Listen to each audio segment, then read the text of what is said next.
This is episode number 542 of the InnerFight podcast. Welcome back to another edition of the show, and a big shout out to our show sponsors, Smith Street Paleo. Get in touch with them if you work in an office and you want to treat your colleagues to a meal plan. Well, you don't have to treat them totally, but you can definitely get them a good price. We are offering up a special corporate rate over the summer if you get a few of your colleagues to sign up. hello@smithstreetpaleo.com is where you need to go to. Email them, they'll tell you all the details, what you have to do. It's not super complicated, and it could save you a little bit of money and get some good food on your table. For all those good Smith Street Paleo treats, hop over to smithstreetpaleo.com. Order from there, email them, get in touch. They'll be super happy to hear from you.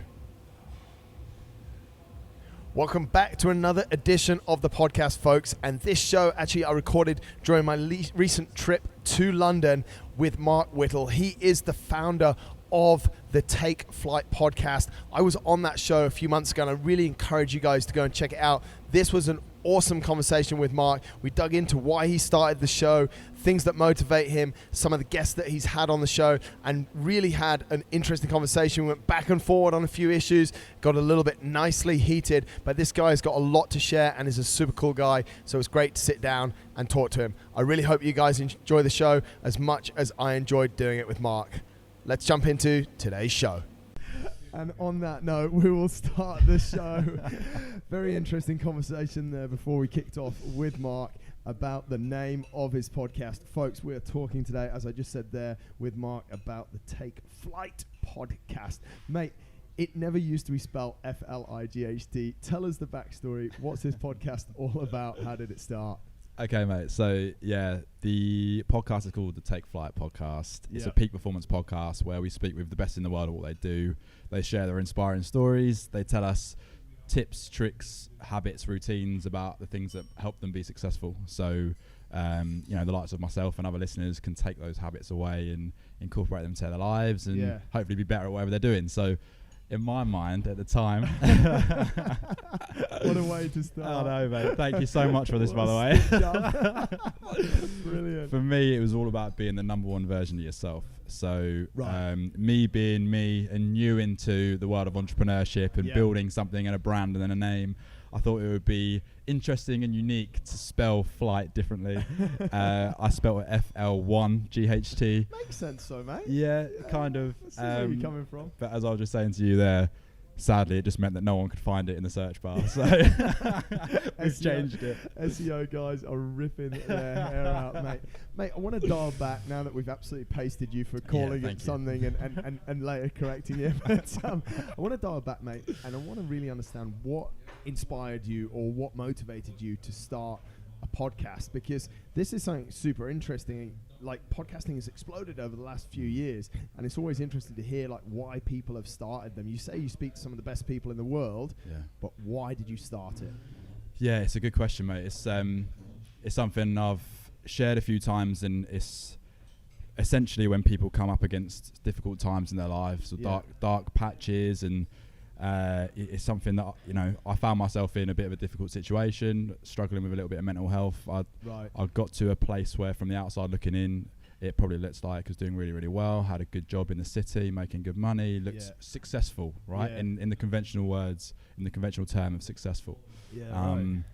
But there's a much longer version of the story, but the short and condensed version is that ultimately I was really unfulfilled and dissatisfied in what I was doing. And got in a bit of a dark place and looked at myself and thought there has to be more to life. And for me, I had to take control of that. I had to do something about it. So it's an odd way to do that, but I felt that starting something like a podcast, which is a medium which had given me a lot of inspiration in the past. I was going to ask you that, mate. Like, were you, in those tough times, were you using podcasts to, as almost maybe call it as a therapy? Maybe not as far as therapy, but I had been listening to and using podcasts for a long time before I got into this position as well. Right. So even from before I started my career, I'd used it. Things like Tim Ferriss, which they speak to like brilliant startup entrepreneurs that then blow up and make billions of dollars, So hearing these guys, I found a lot of motivation from that, but almost in a negative way, mate. That kind of drove me more towards thinking that business and being a part of one of these corporate organizations was the way. But when you actually find yourself in there you're in the snake pit. Yeah. It's a different world, mate. You realise that it's not for everyone, and especially the likes of, me and you, where we want to have creative control and we don't necessarily want to relinquish control in certain areas of our lives. I don't want to be told where I need to be every hour of the day. So it is interesting stuff, like shows like Tim Ferriss. Tim Ferriss has obviously been around a long time. 4 Hour Work Week, 4 Hour Body, Tools of Titans. I think he also has he done 4 Hour Chef? Not really sure how 4 Hour Chef, 4 Hour Body, mate, you could relate to. Yeah. He did a fitness one as well. That's supposed to be good. Yeah. But I think you're right. Sometimes those shows are great, and sometimes at the same time they could have a negative effect on people as well, because it could make some stuff so unbelievable, like it's so motivating that maybe it's beyond believable for people as well, mate. So there's even the guys that have been around since the start, there's maybe a double-edged sword there, right? Oh, mate, yeah. I mean, it shifts people's perspectives, which is the positive side of it. Yeah. So it makes people believe that things beyond what they previously believed is possible. Yeah. But then it can also set people up for massive, massive disappointment. Yeah. Because they never achieve the heights that these stories that they're told. So that's, mate, something I've been dealing with a lot recently is like trying to understand disappointment. Yeah. It's probably my biggest trigger for when I start to feel a bit shit about myself is disappointment. Yeah. Wow, interesting, mate. We'll get into that a little bit later on, but let's continue on that strand, mate. So you sort of were listening to some podcasts before, and then you had this moment and you start your own. Yes. Talk us through it. So, mate, I think there's two sides to it. So one was maybe more egotistical approach. Yeah. Where I listened to the likes of Tim Ferriss, who is excellent at what he does. Yeah. Right. He's amazing at what he does. But felt that I could do a similar job or a better job. Right. Maybe rightly or wrongly. Yeah.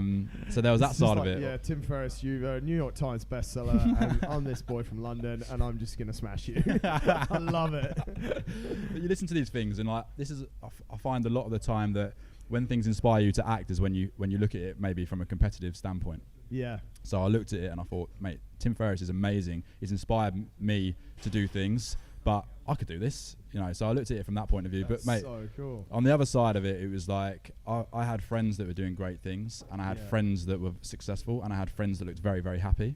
So for me, the easiest way, selfishly, to be happier was to speak to these people about how they've done it. Wow. So it was kind of like almost from a selfish position at the beginning, was to like, right, tell me what was making you so successful and so happy at the same time. Then I'm going to do some of that. Yeah, mate, it's super interesting that, because when I started out, I was similar. When we started the InnerFight podcast, it was similar to that. I was like, how can I get a lot of people, or how can I not drain people for knowledge, but how can I learn what they know? And I was like, so there was two sides of it. It was like I wanted to share what we knew, because we're getting a lot of questions in, and I literally didn't have time to answer everyone and every single question. And then I was like, well, also I can actually reach out to these people and have a conversation and learn some stuff, and that's what I started doing. And you'd have seen it as well, mate. You write to 10 people, 2 or 3 will tell you to piss off, but from 10 people you'll get 7 or 8 people that will go, yeah, Mark, I'd love to have a chat with you. Yeah, mate, 100%. It's a free education, isn't it? Yeah, exactly. It's fucking great, mate. If I look back, right, Take Flight's been going for a little over 18 months now, right? And I've studied. I moved. We might talk about this later, but I moved to America and studied a master's while I was on a soccer scholarship. Yeah, one of the best experiences that I've had. But ultimately, I'm educated to master's level. Right. But the 18 months I've spent doing this podcast has taught me more than my entire school and education combined. Easily, mate. No way. Easily. Really? Yeah. You reckon it? How many shows have you done, mate? So I've just recorded number 43. Wow. Yeah. In how many months? 18. Wow. That's decent, mate. So you're punching out 1 a week. Trying to, from the start, basically. And how do you... I think this is an interesting question for me personally, mate. Back on what we were saying before, I'm getting some knowledge here. Draining this guy here. For me personally, but for the listeners as well, mate. Like, how do you go about getting people for the show, as far as what sort of people you want and sort of what you're looking for? Yeah, mate, it's a good question. I think, look, this whole thing, and the reason why InnerFight works so well as well, is because we're super, super passionate about what we do. Yeah. And the people who I select to come on the podcast, it's like quite a personal thing, because if I'm sat across from somebody who I actually am not that interested in their story, or it's hard, isn't it? So, mate, it's quite organic in the sense that it'll be people that I've either followed for a long time, it'll be people that I've admired for a long time, and it'll be people who perhaps are within a community of people that I've known as well. Yeah. So there's quite a warm introduction into those people, Right. which makes it easier. So you need to. This is interesting, mate. You need to have followed that person for a while, and you need to have felt some. Should we call it chemistry? I don't know. Yeah, or mate. Is that too deep, bruh? No, not at all. Not, mate, it's me and you, man. We can go deep. Yeah. So, no, look, I think that there are people who I've interviewed who I haven't known for very long, but I've just found their stories unbelievably fascinating, and I've wanted to learn more. Yeah. But a lot of the people are people who I've known and admired for a long time, be that their podcasts. Do you want to change that? That's weird. Yeah. Just continue, mate. It's all good. Be that their podcasts, their businesses, their sporting careers. And it's interesting when I speak with these people, because I've been fans almost to a degree. It's easier to have the conversations because I know a lot about their story already. Don't have to do a load of preparation. I don't have to think about it too much, and the conversations are quite fluid and natural as well. Yeah, I guess that's one thing, mate. And I was going to come to that as well. Is that if you've had a background with someone, even if it's something like through social media, and you've almost built up a relationship through that social media, it makes it a lot easier to talk, doesn't it? Mate, 100%. I mean, look, let's talk about me and you, for example. Yeah. So I'd followed you on Instagram for months before we met. Yeah. I knew of the business. I knew of you more from an athlete perspective and the stuff you're doing with ultra endurance. Yeah. But when I was coming to Dubai, it was actually my boxing coach who said that they'd either spoke to you over Instagram before or something like that. There was some kind of connection there. Yeah. So when he mentioned your name, I was like, of course, like, I'd love to sit down with Marcus. Like, that'd be amazing. Yeah. So that was quite, again, an organic thing. And I think that came across on the episode we did together because straight away we got on like that. And folks, you have to. This is not self-promotion. This is me promoting Mark's podcast. But there's a very good show that I did with him that I really suggest that you all go and check out, because he asked me such interesting questions that I've never been asked before. Anyway, I don't know what show that is, but definitely, and I'm going to put all the links to this in the show notes, folks. So if you are looking for the links to Mark's show, you should be able to get it a little bit easier now. We'll just put it out there again. Take Flight Podcast. Take that. Flight as in FLIGHT, not FL1GHT. Who would do that? Who would do that? He's got it all sorted out now. But yeah, I think that's something that's super interesting that you say, mate, because, and the reason I'm interested in that as well is because I actually interview a lot of people that I don't really know a lot about, but I'll just get connected with, and I often put it out there on my Instagram, and I'll say, okay, anyone got anyone who they've heard that they think is interesting, I'd love to interview them, and I'll have a scroll through social media and I'll be like, okay, let's just hit this person up, and I'll just go straight in for the kill. I think 50% of my shows are like that, actually. Well, I think that's amazing, mate, and it's a different approach, but it's a different podcast though, isn't it? So I think yours is amazing because you have a very natural ability to connect with anybody in any situation and relate to them, which is an amazing skill. And something that comes very naturally to you. Yeah. So you could sit down with someone you don't know and just off the bat like that. Yeah. And I think for me, especially the angle that I'm going with here as well with Take Flight, it often goes quite intense and quite deep. Right. So I think from my perspective, to ask those kind of questions, it helps to have known or have followed the journey to a degree beforehand. Yeah. I don't know. I just find that it seems to help. It is a super interesting one. I've never actually, to be honest, man, this is why this chat is so cool, because I've never even really thought of it the way that you've put it, mate, you know, and now you think about it, like 50% of the people I interview never really known, and you know, and a lot of people as well, which I don't know if this is a good thing or a bad thing. How many repeat people have you had on your show? As in, how many people have been on more than one episode? Yes. Have you had that yet? None. Interesting. How many of you? Mate, it's actually quite funny. I've had, I think, 3 people that have been on twice, and one person who actually lives in London has been on 3 times. Okay. And but you've done like 500 episodes. Well, 500, and this will be about 540, the one with you, mate. So yeah, we've done quite a few. But it's not, you know what's weird as well? It's not about that we've done a lot and I'm like, oh, I'm out. You know, I'm not going to be calling you in 18 months and go, Mark, run out of guests here, mate. I know we only spoke 18 months ago, but can we do another show? It's just... And I think it's what you said at the start, like people have a good story, and this is something maybe we chat about as well, mate. Like sometimes it's really hard we want to keep a show, like an interview like this, to about 40 minutes, 45 minutes. I know your shows don't really go too much longer than that either. And it's like sometimes you can't get everything that you want in that time frame. I mean, Mate. you must find that a lot, right? Mate, that happens so much. I was talking about this recently. It's interesting you bring it up, actually.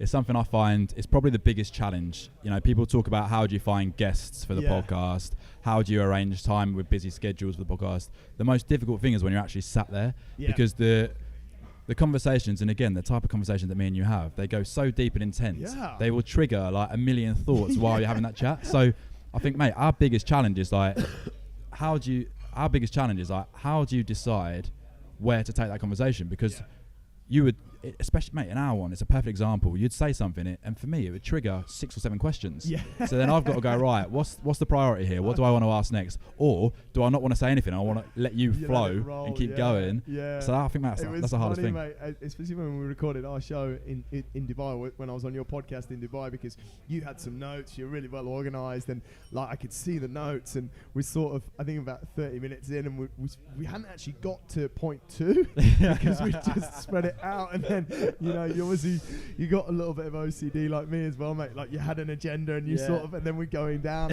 But sometimes you can't get everything out. What do you do in those scenarios, mate? When you know someone's got, like, do you have, okay, I've followed this guy on social media. I want my listeners to hear such and such and such of this person's story, or how does it go? So hard, man. It's a really good question. It's one of those, like, that question relates very much back to life as well, like, how do you control situations? Yeah. So I'm getting better at that now. Before I was much more controlling, whereas like, I wanted to really guide the conversation as best as possible. But at this point, I'm at a position where I like to see where the conversation goes naturally. Yeah. So it's better now, mate. When I first started doing the podcast, it wasn't scripted, but I knew what I was going to say next. Yeah.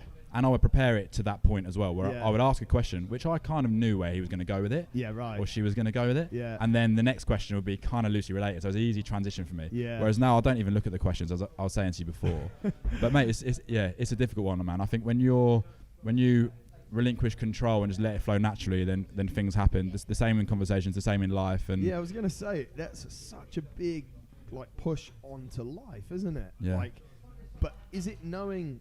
It's got to be knowing that point, mate, of control and when to relinquish that control in life, and the same in your podcast, right? Yeah, mate. Yeah, and I think like when you take things with 2 hands and take action and stuff, and you inspire more motivation and inspiration in yourself.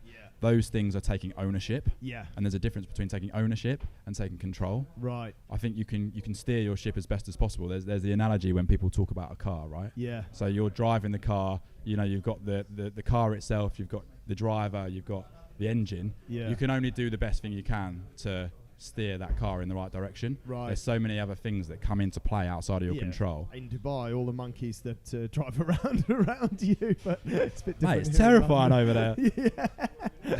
yeah, because we recorded when you were on a visit. That was your first visit to Dubai as well, wasn't it? Yeah. It was, mate, yeah. I loved it, to be fair. It was amazing. Yeah? Yeah. Enjoy it. Yeah, I'll be back again for sure. I think we were talking about it, weren't we? How it's like perfect place to come and get some sunshine when the weather's shit. Because you were there in like February or something like that, wasn't it? It's super interesting, mate. We're bouncing around a little bit. It's super interesting. I think this is interesting for the listeners as well.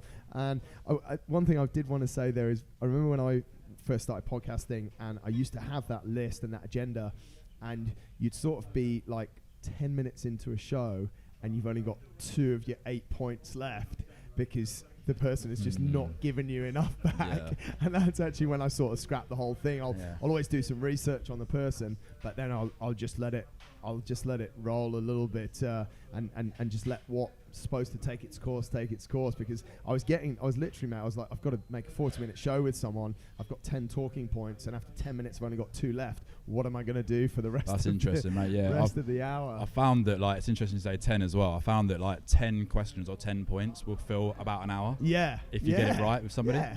If you have more than that, mate, that's when you start going into the place of like, fuck, I need to. There's like 4 questions here. I'm desperate to ask, but I can't get to them. So yeah, mate, I've been lucky enough not to experience that, like where people aren't giving you much. So you've had good people then, mate. I've had some absolute shockers. I won't mention anyone, but maybe I just wasn't. I think that's one thing as well, mate. Like, listen, I've not studied media, radio studies, like interviewing, journalism. It's all just sort of learned on the job, really. So maybe I wasn't very good back in the day at actually speaking to people. That could be, that could have been an issue as well. No, but do you know what, mate? Again, rather than looking at yourself, it's the other person across from you on the table. I found that like you can tell very quickly whether somebody's well learned on speaking. Right. And that's usually like, sometimes it can go even too far the other way when they're like overtrained and scripted with media, whether that's athletes and stuff that I've spoke to who can be very like, they've told that story 100 times, and then the challenge is trying to get a different viewpoint on that. Spin on it, Or there's people who have never done a podcast before, who are so real and raw because they aren't trained and they'll just share everything, which is great. Or like you said, there's the ones who then they don't know what to say to a point, whereas they're probably slightly self-critical and have insecurities where they don't know what to share and what they shouldn't share. Incredible, yeah, it's very true. It's very interesting. That's some insight for you folks on what we face. This job behind the mic isn't maybe as easy as you all think it is, but it's not super complicated to do it on the level that we do it at. Of course, if it was going to be a full-time job, it might be slightly different, but we'll see. Mate, going back to your podcast and the start of it, you strike me as someone that's you're a little bit particular, which I like. You research the person, you follow them for a few months. So the next question is, how did you select the first show that you recorded, that first guest? Because I think that would have meant quite a lot to you. Mate, it's a great question. It is. And it wasn't just the first one, it was like the first 6. Really? Yeah. And what was on your mind, mate? Talk us through it. So, mate, it took me 2 years after deciding I was going to do a podcast to actually do it. Really? Yeah. Why? Because I procrastinated like everybody else does, mate. Awesome. And I wasn't in a dark enough place to force myself to take action. Like, really? That's like the complete total truth. Is it didn't get bad enough for me to actually do something about it. Wow. So, like anything, mate, whenever you do something new, especially something creative, when you're putting something out for people to listen to and you're going to be judged on that, I wanted to feel as comfortable in that situation as I possibly could. So, selecting the first 5-6 guests, it was really, really important for me to know who they were, almost on a friendship level. Right. So I'll talk you through some of the first ones, and I'll be forever indebted to these people for giving me the opportunity to sit down with them and record with them. And I had 0 following, 0 audience, and 0 reason for them to give their time up. Sorry to jump in there, mate. I remember when I first started my show, and I was like, I'm doing a podcast, and like you couldn't say, I've been running it for, you're my second guest. Yeah. Do you want to come on? No, please do come on. So I guess you went through this. It's a difficult pitch, isn't it, mate? Yeah, it's very tough, mate. It kind of comes back round to the story when I was talking about like the inspiration behind starting the podcast in the first place. So I wanted to inspire people, of course, but I wanted to feel better about myself. So I looked at my inner circle of people who were performing well, doing exciting things, had an interesting story, and one of the first people I turned to actually was my brother. Now, he wasn't episode 1 because I thought that was a little bit too close to home for episode 1, but it was episode 2. So my brother and his really close mate have built a business called the Tempest 2. Right. So they used to work for a company called Vita Coco. Yep. Yeah. And they left the business to go and row the Atlantic. Right. And since have now built this business. They do a lot of motivational speaking and taken on these insane challenges where they have 0 experience. So this year they're climbing El Capitan. They only started climbing a year ago. No So way. they're doing this mad stuff, mate. So like that was something that I was like, I know you better than anyone else in the world. Yeah. So I can talk to you very openly for an hour and find conversation and topic points. So that was episode 2. Wow. Episode 1 was a close friend of my brother's who worked at Vita Coco with him as well. Right. And they built a drinks brand called Ugly Water. Right. Which has just launched in the US. It was a non-sugar drink, natural flavoured waters. And they were doing really well, mate. They were having an amazing experience as a startup in London, in America. Easy. Yeah. Third one was a close friend of mine who was just my physiotherapist. Yeah. But he also happened to be the physiotherapist of Anthony Joshua. No so like way. another really cool story. No way. The next one. I think I listened to that one. Yeah, mate. Yeah. Legend. Like really raw, actionable advice from a physio, talking about hydration, talking about stretching, talking about all this stuff that like we need to be doing, but we don't. Yeah. And when you hear about like how AJ does it as well, it's nice to be able to take that away. Yeah. The next one was a really close friend of mine who I grew up with in school, who's an influencer, got like nearly 400,000 followers. Wow. And works with like massive brands globally, and is basically a model, really. Do you think, mate? Sorry to jump in there. We'll let you continue because I want to know who's the best, who was the worst, and go through them all. But do you think, mate, sometimes we're looking too far for that motivation. All of those people that you've just mentioned are literally on your doorstep. Do you think sometimes people are looking too wide? Like, I genuinely believe that some of the best shows that we've done are, I won't call them normal people because I think that's a massive insult to them, but they're not on the front cover of a magazine. They've not necessarily been to, shouldn't say that because I've interviewed 2 people in the last few weeks that have been to the top of Everest, and it's phenomenal, and I love them both. But, you know, they're not people that you'd naturally think. Like, your brother's got an amazing story, but to someone in the street, he's just your brother. Normal guy, yeah. Yeah. It's a good question, man. I don't know, it's difficult to ask, right? Because we're talking between the battle of ambition. Yeah. How far do we push it? How good do we want it to be? I've been told I've got perfectionism at times. I think I've told you that twice already on this show, mate. Just confirmed it for me. Yeah. So for me, mate, like, it's a fine act. It's a balancing act between ambition, marrying up your creative art with how big you want it to be, right? Yeah. But mate, to be fair, everyone's got their own story. Yeah. Everyone's got something inspiring in there. You look at, mate, we look around where we're sat here. We're on Tottenham Court Road. Yeah. We're in the middle of London. The amount of inspiring stories that are going to be kicking off just in this pub right here. Yeah. Right? Everyone's got something that we can learn from. Yeah. It's Will Smith talks about running and reading, right? Yeah. There's nothing in the history of the world that you're going through that hasn't been done before. Yeah. So like, we can learn from everybody, but then again, that comes back to us. The challenge is for us to bring that out of them. I've got a random question, and it's not really on the flow that we're going, but we'll try and come back to that flow because I think it fits in with something that you just said. Do you believe that we all go through similar emotions but react in different ways? As humans, do you think we all experience things similar? Pain, emotion, someone leaves us, we don't like it. What's your thoughts on that, mate? I think that 99% of us are paralysed by fear. Yeah. That's probably the overarching emotion that people struggle with. Yeah. I think that everyone's different in the way that they are wired. I think that we are, from a young age, I think children, as kids, things happen to us and we build a story or a tape in our minds that we play over and over and over and over again. And what our responsibility is as adults is to better understand what that story is that we've been telling ourselves. Yeah. Bring awareness to that. Yeah. Better understand the emotions that we're feeling day to day. Yeah. And be able to watch those and act accordingly. Yeah, right. So if I'm telling myself from a young age I'm not enough. Yeah. And every time I go and do something, I try and achieve something, there's a story in the back of my mind that says you're not enough. Why do you think you can do this, Mark? Why do you think you can start a podcast? Why do you think you can get this person on your podcast? Yeah. Why do you think you can go to Dubai and sit down with Marcus Smith? Yeah. If I'm telling myself that, it's going to paralyse me every time. Yeah. But if I'm aware that that's my story, I can go, oh, that's just that stupid thing that I've been telling myself for a while. It's not actually true. Right. And I can try and reframe it. Amazing. So I think everyone has their own thing. I think fear is probably the biggest one. Yeah. But everyone has their own thing, but just understanding what your story is. Amazing. I've never heard it framed like that before. I mean, the reason, and I'll give you a bit of a background on that question, mate, why I sort of just threw it randomly in there, is I've been asked a lot recently, like, or I've been told a lot, you can do this, you're mentally tough, you feel pain slightly different. But it's my thought that actually we all feel things similar. I really agree with what you said there, that we're through childhood, and our environment, we're created in certain ways, and we build up stories in our own mind. But at the end of the day, if you punch me in the face, it'll hurt me. Yeah. If I punch you in the face, it'll hurt you as well. But we'll both react differently. I'll probably start crying, and you'll Me too. Yeah. So we'll react.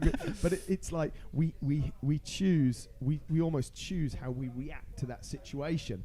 So if you're going through something particularly difficult, you've reacted in a certain way, and in simple terms, you started a podcast, and that was your way of dealing with it. Someone else might go into different things to get to a positive place, like the positive place that you're in at the moment. So yeah, that's why I think it's interesting, the whole story thing though as well, that you said, like we build this perception in our mind as well. But mate, when you're talking about, I was using fear as an example. You've just mentioned pain, which is another massive one, which is often a result of the fear that we have, right? Yeah. But pain, mate, is huge. But we all have a different tolerance to pain. Do we? And that, yeah, mate. Do you reckon we do? Of course, man. I think we all have a different tolerance to pain. And the way that you improve your tolerance to pain is by being aware of it again and acting and pushing through it. Yeah. Because there's two things that come from that. You get a higher tolerance to pain, and the next time you experience it, it feels easier. Yeah. And the next one is you get huge, massive growth and learnings from pushing through that pain. Yeah. Like that's my opinion. And the more people say you're mentally strong, you're tough, which you are, it's because you've felt that pain. Yeah. And you talk about those ultra runs that you do, mate, and the amount of times that you must tell yourself, fuck this. Can I do this? Can I do it? And every time you tell yourself yes, you're getting stronger and stronger and stronger. Yeah. It's an interesting one with ultra running, mate. It's almost like you're in a scenario where you know you're in pain, but there's two things you can do. You can either continue or you can stop. There's really nothing else. There's not. Or you can sit down for a little bit, but I just always remove the stopping. Always remove, except a few weeks ago in Dubai when it was just, I was in a lot of trouble. I had to be mature. I'm saying, preaching, and I'm like, you know, but I think one of the major things, mate, is that it's the choice, isn't it, as well, of how much more you want to suffer and what you want to go through. But one of the things that I've been speaking about a lot with people is tolerance of pain. And also like how we feel pain, because it's hard to describe how you feel pain. Like what is pain? You know what pain is to you, but what I feel when someone puts if we did a simple test, like how can you describe how much it hurts if I stuck a nail or a needle straight through your finger?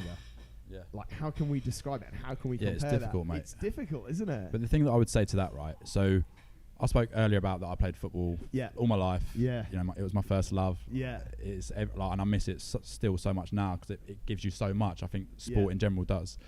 But I injured my knee, right? Right. So I did my MCL, my meniscus, playing football, which caused me to throw the towel in. Yeah. My knee still hurts, but I have become more tolerant to that pain. Right. Because over time, you get used to it. It's like anything, right? You get used to anything that you come up against, any challenges that you come up against. But like, mate, to talk to another thing you were saying there, right? We're talking to like what people's perception of pain is. Yeah. You could say it again with fear. I was talking with somebody the other day about this, and I'll ask you the question. Here we go. So, the interviewer becomes the interview. So, I want to know what your opinion of this is, right? Right. So, do you think people are doing enough? Generally speaking, are they doing the best they can? I think that's a very general question. Now, people are doing too much of certain things. My opinion is people are doing way too much and putting too much energy into things that are not driving them towards their goals, and often not enough or not the right type of energy into things that are taking them towards their goals, if that makes sense. So you look at, let's take social media as an example. Turn on your phone right now, open screen time, and let's just pick a figure. You spent 90 minutes on Instagram yesterday, or on all social media platforms. I don't care if you were doing it for work or whatever. You spent 90 minutes yesterday. Over a week, that's a whole working day you've spent on social media. Now, it might do good for your podcast. It might do good for your business. We can argue back and forward about that. We're spending a lot of time and energy in that. Is it going in the right direction? Yes or no? Do you know what I mean? So sometimes I think a lot of people they're investing time and energy in things, but are they really getting the return that they want? Yeah. I don't know if that's really skating around that question, mate. A little bit, mate, but it's a bit of a loaded question, right? It is a little bit, yeah. If I was asked this question 2 years ago, I would have said no. Right. People are not doing the best they can. No. Because that's what part of this is about helping people have the tools to do the best they can. Yeah. Right? But now, through doing a lot of these podcasts and a lot of some of my own personal development and some of their own spiritual stuff I've been looking at myself, I understand that actually every single person is doing the best they can, because everyone is in their own reality, with their own level of consciousness, with their own individual ability to live their life and act with what they know. Now, what me and you are doing with our podcasts and the other things that we do to inspire people is to try and broaden their perception on life and broaden their understanding of what's possible and their potential and how they can push the boundaries and do more. Yeah, right. That's what we try and do. But at the end of the day, they're doing the best they can within what they understand. However, and this is I'm going to rip your argument apart. No, not really, mate. But you say to people, like, I agree, a lot of people are doing a lot. But if you say to people, and this is where I'm going to prove my arguments right. This is almost a debate. It's like we're back in the House of Commons with this election that's going on, mate. It's a disaster, isn't it? The whole thing. Let's not get into politics. But it's like, can you do a little bit more? Yes. Exactly. But so that's my belief, and that's us forcing our opinions on other people. But if I ask you, okay, you say you're doing the best you can, but then I say, okay, we park that, and we carry on with the conversation. Then I come and I just say to you, Mark, do you think you could do a little bit better with regards to your relationship? Do you think you can do a little bit better with regards to promoting your podcast? We spoke about that earlier, so I know that I'm right on that one. I'm such an idiot. Yeah, isn't it? So it's weird though, mate, because I agree with what you're saying in that, a lot of people are doing a lot and they're investing a lot of energy. But that's why I sort of answered the question in a roundabout way, because I think we're putting a lot of energy into things that are not giving us the return to take us to our ultimate goal. So, mate, I love this, and this is going to bring it back around to something we talked about earlier, right? And I'm going to use the example that you used there of PR in my own podcast, because I'm not good at it, mate. Right. I'm not, and I haven't marketed the podcast ever. Right. Never have. It's just purely, the positive of that is it's grown organically, and everyone who listens consistently every week. Yeah, which is a really big win, right? Because you've got real fans. Yeah, I hope so. And then, so I am and have been doing the best I can. Right. In that, because my knowledge of marketing a podcast or marketing anything for that matter is limited. Yeah. But to bring it back around to what we were talking about before about relinquishing control. Yes. The last, literally, mate, this is brand new. Like last 2-3 weeks, I've come to the decision that I need help with the podcast. Right. So I've had meetings set up where I'm going to speak to people who represent podcasts or who are good at marketing or who help influencers do stuff. Not that I'm an influencer, but it's the same field. Yeah. And that is now me in the new sense of myself after I brought awareness to the fact that I'm not good at it. Yeah. And I've looked at myself and I said, how can I improve this? Now I'm going to do the best of my ability at the version of myself 3 weeks down the line with somebody helping me. Yeah. And I think that maybe links back into that. You've identified that you can do something a little bit better. So what was your best before? You thought you were doing your best, going out, getting guests. You're putting all your energy into having a really good chat with these guests. And, your shows are good, mate. You have really good conversation with people, and it's deep and it's meaningful. And thank you, mate. But it's also got... It's easily, what I like about your show is that it's easily transferable into life. Like you break it down and it's easily transferable, and then you've gone, that was the best at that time. Now my little bit better maybe is, so do the best you can, but always figure out how you can do something a little bit better. Maybe that should be our slogan, mate. Yeah. I don't know. But that's life and like growth, isn't it? Like every experience allows us to learn. When people talk about winning or learning, I don't overly like that term, to be honest with you, but it's true in the sense that when we do have failures. I posted that on my Instagram 2 days ago, thanks. No, but it's true. I pulled out of that thing. You're killing me here. I don't even like you, mate. This is the worst show I've ever done. He's not even agreeing with me. He's calling me out on all of my shit. I'm looking like a fraud. Such a good show, and no, we're not editing any of this out. Not even when my phone rang earlier and I had to change things up here. So, mate, look, I love the term, but it's overused by people. I think, but it's 100% true, right? Winning or learning. So every time we fail or we come up against something different, as long as we're learning from that, it's a positive. Yes, and that's what growth is all about. I can't remember why we were talking about that. Anyway, mate, let's jump back to the guests. I think that was a really good breakout there and some interesting debate back and forward, which is what a good show should always have in. So that was good. So you've got your first few guests, mate, and I think that's how we got to where we got to there, in that there's people around us the whole time that can provide us inspiration, can provide us motivation. I need to go, I think I listened to one of the early shows. I need to go back and listen to the other ones, that's for sure.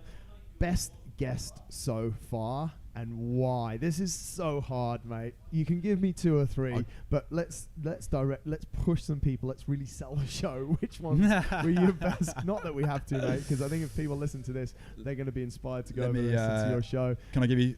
Oh, it's so hard, mate. Yeah, so let's hard. Talk about it, mate. We've got time. So the difficulty is, I've got a couple in my mind now that I can speak to, but the difficulty is, with the podcast, I position it towards the best athletes, entrepreneurs, and lifestyle specialists. Right. So one of each then.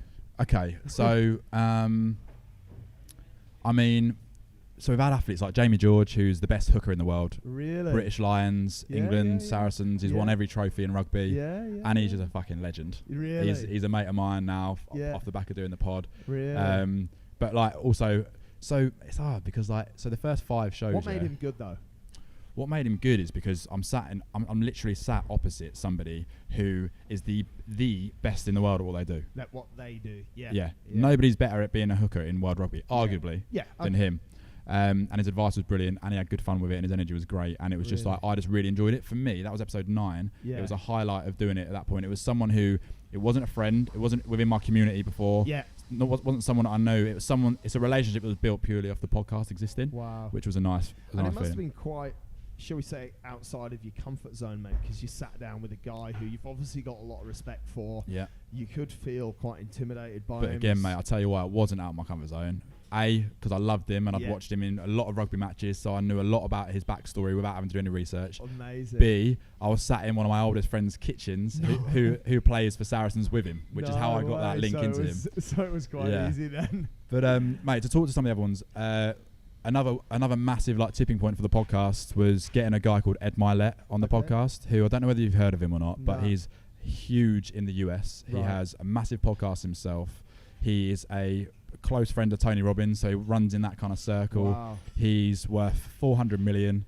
I flew to LA to record the podcast with him. I went down to his mansion in Laguna Beach. No way. I sat there, mate, with the waves coming in. Like on the episode, you can hear the waves coming in the background. No way. And for me, that was A, it was a tipping point because it was the biggest guest I'd had to date. Yeah, right. And B, one of the first early shows of Tim Ferriss that I listened to that really had an impact on me was a show that he was sat on the beach with a guest on, I think it was on Richard Branson's island, and you could hear it in the background. I was like, mate, this guy, this is his job. Like, this is unbelievable. Like, imagine getting something like that, and then I was listening to my own one with a massive guest on the beach somewhere. And you sort of, it's almost like you ticked the box. Yeah, I've sort of made it on that level. It felt like that. Did you go to LA just to interview? I actually had, so with this, my actual real job. Yeah. I actually had an event that I was there with, so I coupled the two together. Wow. But this year I went back over to the US just solely to do podcast episodes. Really? And you know, we're talking about being outside your comfort zone. I made that trip all about that. So really? How many shows did you record? I only did 3, mate. I had 3 cancel. So yeah, mate. So but this is how you got to roll with these punches, man. You do, mate. Yeah. I didn't book any hotels. Even, you know, we were talking about arriving late in a city. Yeah. Mate, I got into LAX at like 11 p.m. I didn't even know where I was staying that night. Jumped in a cab, just told them to take me to West Hollywood, and just found a hotel. That doesn't strike me as being that strikes me as being very outside of your comfort zone, mate. That's what I wanted to push it, mate, because I was so sick of being told, you've got to be here at 9:30 for this call. You've got to go and do this meeting there and pitch to this person here, and you've got to close this much money per month, this much money per quarter, this much per year. You've got to do this many calls, this many, like, mate, my diary is booked out like 2-3 weeks in advance. Really? So I put this, it was 9 days, and I was like, I just want to get back to like the flexibility of doing exactly what I want. I had the 3 podcasts confirmed while I was in the US, so I knew I had to be in LA on this date, San Diego this date, and Tampa this date. Outside of that, in 9 days, I had nowhere else to be. So I had the flexibility, mate, of just like, so even the first night, I was like, do you know what, I'll stay here 2 nights. I ended up staying there for 3 nights. I forgot to rebook the 3rd night, and they're like, sorry, mate, the hotel's booked out. I was like, fuck, what do I do now? But the reality is, I just packed my bag up and I went down the street and went in another hotel. Like, it's not the end of the world, man. Yeah. And then to get to San Diego, I was on the phone for 2 hours trying to book an internal flight. And then it took so long, I was like, do you know what, fuck this. Because the airline couldn't figure out that I was an English man in the US with a UK address, having not booked a flight already. They couldn't book me, they physically couldn't book me a flight with a UK address. It's madness. Standard Americans, so flexible. Yeah. So basically, I ended up just getting a car hire out, right? And this is things when you go through difficult times like that, really frustrating. 2 hours of my time spent on the phone. Keep talking. 2 hours. Walker's just shown up. Hey mate, how you doing? Right on the top floor.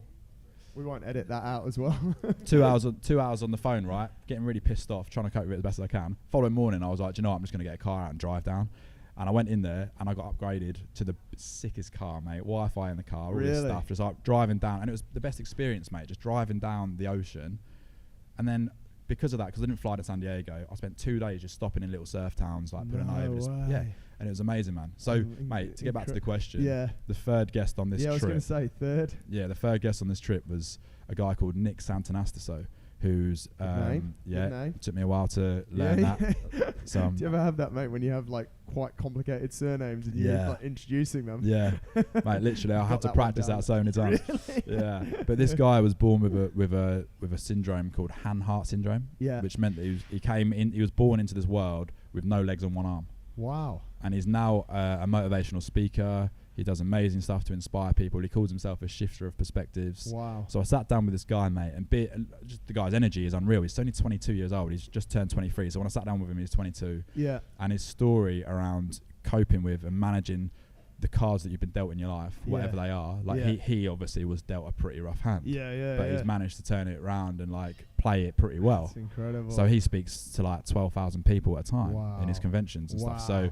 So mate, his was insane. So I'd say Ed Milet, Jamie George, Nick Santanastiso. They're the three folks that you need to go and check out. Take Flight Podcast. Go and check Mark's work out. It's awesome, mate.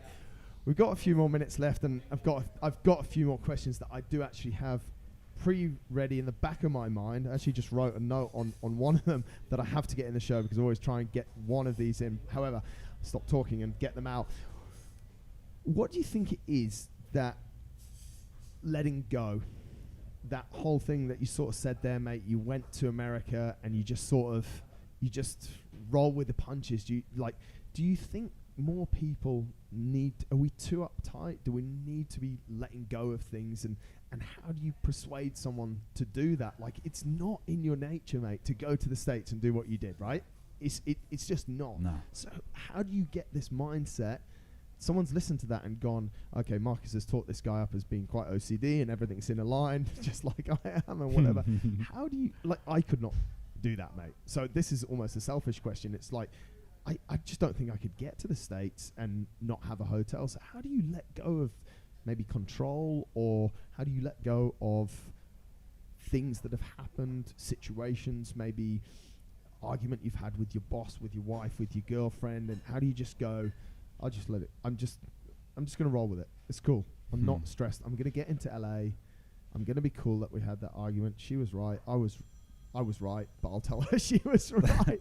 How do we let go of these things, mate? Man, it's such a difficult one. I know it is. I put you straight on the spot. Yeah, and I love it, man. I'm going to go off the top of my head as well. Just like, first thing that comes to my mind, there's two things, right? So the first one is I'm obsessed with growth. Right. I'm obsessed with growth and getting better. Yeah. But I'm also obsessed with adventure and finding excitement. So I get bored, mate. Yeah. So if I'm not doing something new or I'm not trying something, like I started boxing 6 months ago. So I was just bored with going to the gym and lifting one-dimensional weights. Yeah. I was bored of just going for a jog a couple of times a week. So I was like, I'll go and do boxing. I'm doing an open water swim in a few months. We're doing the Henley River swim with my brother. Like, just because I'm obsessed with growth and finding new things and having challenges. But at the same time, man, it's just like, comes back to that awareness, right? So funny thing is, mate, when I actually got in the taxi to go to Heathrow to fly to LAX, and I sat in the cab, literally, as soon as I sat in there, fear kicked in, and we've talked about fear already today. Yeah. I was like, what are you doing, mate? Like, what are you trying to prove? Really? Why when you're in the cab? Yeah, because mate, I'm flying over there solo. I'm going on my own. I've got like fucking 20-hour journey to get to LAX. I've got no hotels booked on the other side. I'm going to go and sit down with these unbelievable people. One of them I haven't even mentioned is a Super Bowl winner who I sat down with while I was over there. Wow. How am I going to sit down and have a conversation with these? That's what I'm talking to myself about, right? Yeah. It's coming back to that story you replay. You're not enough. You're not good enough. Yeah. Why you, right? Yeah. So bringing awareness to that, mate. And an interesting thing that happened was, actually, first thing I did, always my first point of call was call my dad. Okay. I rang him, and he just, as he quite often does, he just gives me a one-liner, which makes everything okay. Yeah. And he just said, "Fortune favours the bold." And in those words, I was just like, hang up? yeah, mic drop. Brilliant. No, he just makes things seem all right. So I think having people like that around you who comfort you and make you think like everything's all right, you're on the right track, is really, really positive. Yeah. I also, mate, it's a really poignant moment. It could sound like it's made up, but it's 100% true. Yeah. 2 seconds after that phone call, we were driving to Heathrow. I went past Barnet Cemetery. And it was just a moment, mate. And in the past, I probably would never even recognise it or even thought about it, or it wouldn't have led to any sort of revelation or anything. But I just looked in there, I was thinking, fucking hell, man. the amount of people in there who probably didn't do what they wanted to do. Unbelievable. And I just sat there, I was like, you're doing the right thing. How do you want to feel when it's nearly your time to go in there? And that's, I think, There's a little bit, that goes into sort of the old no regrets, doesn't it? It's like, that's so powerful, though, mate. Like, and it happened. I mean, this is what I believe massively. Like, everything happens for a reason, right? You know, and you put the phone down, and then you took a glance, probably something that you've asked like hundreds of times. You've been going to Heathrow, and then you just saw it, and you had a moment of clarity.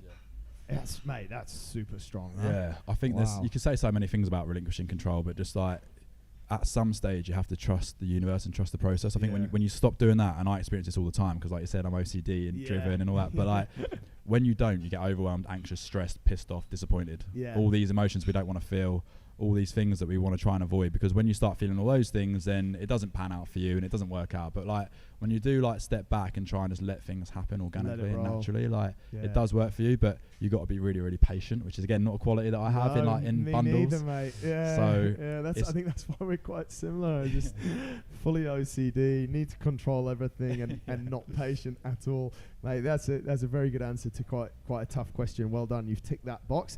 Final question, mate. Okay. And we can make this as long as we want. Yeah. Because I know you know a lot, so it can be more than 1 or 2 points if you want. But always ask people at the end of the show is, you've obviously learned a lot in your life, mate, and in a very short period of 18 months doing the Take Flight podcast. If you could sum it up into one, and because I like you, 2 if you want, bits of advice that you just want to leave with people. It could be the last letter that you leave someone. What is Mark's go-to bit of advice for living the best life? So, okay, mate, it's again, you're fucking killing me. It's like 2 of the hardest like live questions that we're all searching for. And on the spot. Yeah. So, Take Flight podcast is in essence a peak performance podcast, where we speak with people who are amazing and have achieved stuff, and they can tell us practices and stuff that helped and worked for them and allowed them to get to the position that they are, and then have all these achievements. All right, face value, that's what it is, like it's in its literal sense. Yeah. But the deeper meaning of Take Flight is like taking a leap of faith into something that you're passionate about, and it's what I spoke to you about on the episode we did together. So the only thing I can leave with people is like, what is that thought that's in the back of your mind? Like, what's that niggling thing that might have been there for years? You know, me listening to Tim Ferriss, then deciding I want to do it. It took me 2 years to do it. Yeah. That was the thing that was niggling in the back of my mind. Yeah. So like, what is that thing for you? Yeah. What is the thing that is going to bring meaning and purpose into your life? Yeah. And just start fucking doing it. Just do it. The Nike slogans killed it from before. Like, literally, you just nailed it. Just do it. Put fucking in the middle of it, though, mate. It makes it a lot better. Just fucking do it. So much better. But yeah, mate, that's, I think it's true. It's like, because a lot of people, I get, obviously you can imagine a load of different answers of that, but I think you've just got to start. You just got to do it. Yeah. And there's the action loop, right? As soon as you take action, even if it's the smallest thing, like if you've got a business idea, buying the domain. Yeah. Right? Once you take action on that, it inspires more action. Yeah. Right. And then that next action is, once you buy the domain, you might set the website up. Yeah. Great. Okay. Once you've set the website up, what's the next thing? And you get inspired. You inspire yourself to go, right, little step. Amazing. But back to the purpose thing. Like, if you're not doing what you believe you came here to do, you might not know what that thing is yet. Yeah. But if you're interested or inspired by anything, do that little thing. It might inspire more action. If it does, maybe that's what you're here to do. Maybe that's your passion, and that's going to fill you with happiness and fulfillment for the rest of your life. Absolutely, yeah. But at the same time, you know, on the other side of the coin, there are things that then drive anxiety, and it becomes difficult if you feel like you're not getting to where you want to be, and that comes back to that patience thing. But I just think, you know, we've all got something special to give and do that, because we talked about pain before. People live in a lot of pain because they're in regret and stuff that they haven't acted on in the past. So just do that thing for yourself. Amazing, mate. That's 52 minutes. We never go over an hour. We're not going to go over an hour today. You've shared so much for us, mate, and I'm truly appreciative of the time you've given. I'm appreciative of what you've done with your podcast in such a short time, mate. Someone's trying to call us. It's not us. It's someone else in this restaurant. It's not me or Mark being rude that our phone's in the studio, do you mean? But, mate, really, thank you so much for coming on the show. Guys, I'm going to link everything up in the show notes. Go and check out Mark's podcast, Take Flight Podcast, now spelt properly. We'll finish where we started. But, mate, congratulations. Thank you. And we will talk on the show again in 18 months, not because I've run out of guests, but because you are such a good guest, mate, and you've got so much to share. And in 18 months, I dare to think where you'll be with the podcast. So congratulations. Thank you, mate. No, look, I'm grateful to have you as someone that I know and connect with now as well. I think what you're doing is amazing, mate, and keep doing what you're doing. We'll stay in touch, I'm sure.